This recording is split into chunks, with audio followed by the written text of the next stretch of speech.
آج میں آپ کو حملہ آوروں اور ان کی لوٹ کھسوٹ کے بارے میں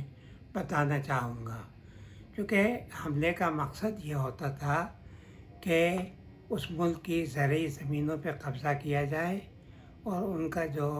مال و دولت جمع کی ہے اس پر قبضہ کیا جائے اور شکست خوردہ لوگوں کو غلام بنا کر ان سے محنت مزدوری کرائی جائے۔ مثلاً جب 711 عیسوی میں عربوں نے سندھ کے اوپر حملہ کیا ہے تو محمد بن قاسم نے پہلے دیبل کو فتح کیا، اور اس کے بعد جب اس نے ملتان کو فتح کیا تو ملتان کا مندر تھا جس میں کافی دولت یا لوگوں نے نذرانے جمع کرا رکھے تھے، ان سب پہ قبضہ کیا، اور حجاج بن یوسف کو ایک خط لکھا اس نے کہ ملتان کے مندر سے مجھے جو دولت ملی ہے وہ میں آپ کو بھیج رہا ہوں، اس سے سندھ کی مہم پر جو اخراجات ہوئے ہیں وہ پورے ہو جائیں گے، اور راجہ داہر کا سر جو ہے وہ منافع میں ہوگا۔ یعنی اس کا مطلب یہ ہے کہ حملہ کا مقصد تجارت بھی ہوتا ہے، مال غنیمت کو حاصل کرنا بھی ہوتا ہے۔ اور ہندوستان میں سب سے زیادہ مطلب کہ جو تباہی اور بربادی کی ہے وہ مغلیہ دور کے آخری عہد کے اندر نادر شاہ اور احمد شاہ ابدالی نے کی ہے۔ یعنی 1738 کے اندر جب نادر شاہ نے ہندوستان پہ حملہ کیا ہے اور یہاں پر جو شکست دی ہے تو اس نے صدیوں سے مغلوں کا جمع شدہ خزانہ جو تھا اس پہ قبضہ کر لیا، اور کہا جاتا ہے کہ تقریباً 150 گاڑیوں میں اور اونٹوں کے اوپر وہ یہ سب سامان لاد کر ایران لے گیا، جس کے اندر کوہ نور ہیرا بھی تھا، اور جس کے اندر مشہور پیکاک تھرون جو تھا وہ بھی شامل تھا۔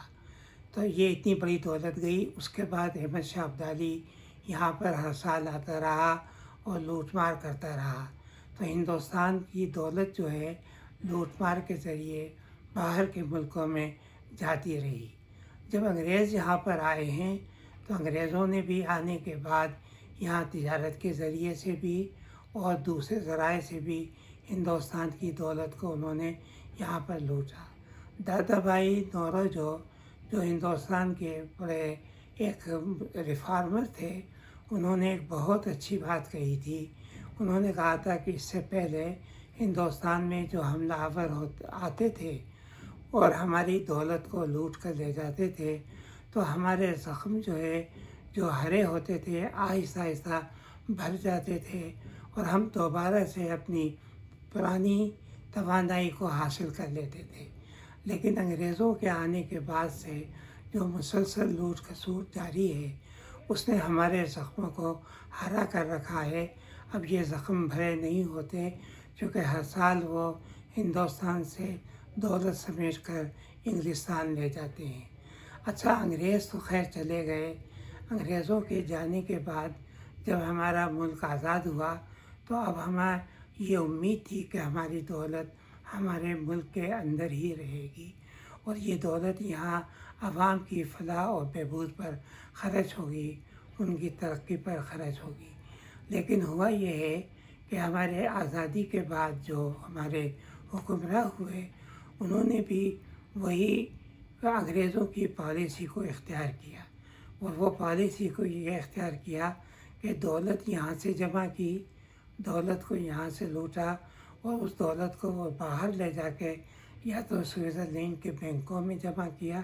اور یہاں پر انگلستان اور امریکہ میں اپنی جائیدادیں خریدی۔ تو یہ جو سلسلہ تھا کہ ہندوستان کی دولت ہندوستان میں نہیں رہی، باہر گئی، پاکستان کے بننے کے بعد بھی پاکستان کی دولت پاکستان میں نہیں رہی، یہ پاکستان سے باہر جاتی رہی اور آج بھی جا رہی ہے۔ نتیجہ اس کا یہ ہے کہ عوام اسی طرح سے غریب بھی ہیں، مفلس بھی ہیں، ملک اسی طریقے سے پسماندہ بھی ہے۔ لیکن جو لوگ یہاں سے دولت کو انگریزوں کی طرح سے یا حملہ آوروں کی طرح سے لوٹ کر باہر لے جاتے تھے، وہی سلسلہ آج بھی ہمارے حکمراں طبقے نے کر رکھا ہے۔ یہ سلسلہ اسی وقت ختم ہوگا جب اس ملک کی دولت اس ملک کے اندر ہی رہے گی، عوام پر خرچ ہوگی، ان کی فلاح و بہبود پر خرچ ہوگی۔ اگر ایسا نہیں ہوا تو ہم ہمیشہ پسماندگی کی حالت ہی میں رہیں گے۔ اب آپ سے امید ہے کہ آپ میرے اس چینل کے زیادہ سے زیادہ ممبر بنیے، اور جو باتیں میں کہہ رہا ہوں ان کو آپ بھی غور سے سنیے اور اپنے دوستوں کو بھی سنائیے۔ بہت بہت شکریہ۔